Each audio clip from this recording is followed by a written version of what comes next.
on the verge of collapse Friday. It collapsed around Sunday. He didn't call a single world leader. What was the president doing if not picking up the phone and calling world leaders? Kayleigh, first I have to just say I appreciate your passion about press briefings. It definitely was coming from the heart. Yes. on your part. It was. Understandably so. First off, I just want to commend to everyone Tom's remarks.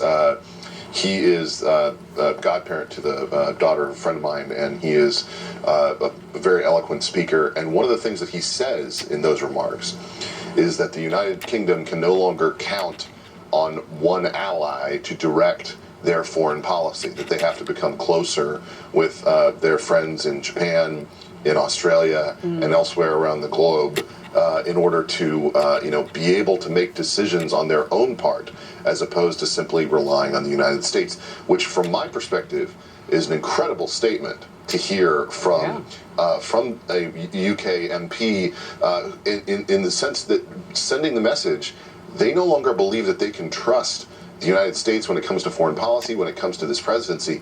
Look, we were told over and over again throughout the 2020 cycle that Joe Biden as president would be a return to normalcy, a return to respect for America around the globe, by all the ridiculous people who are at the Atlantic and the Washington Post and the New York Times who made that claim.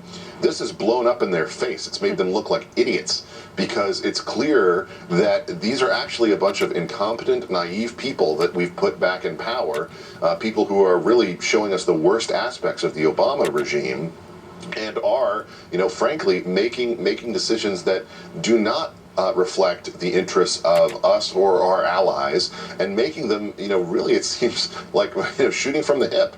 I mean, if you thought that this was normalcy, what kind of madness, infected you? I mean, it's absolutely absurd. This is the sort of thing that ought to be done in a very, careful way, in a way that was going to include our allies, in a way that was going to protect American citizens, and certainly not abandon our friends. It's not ever in the interests of America first to have our friends not trust us or our enemies not fear us. Meanwhile,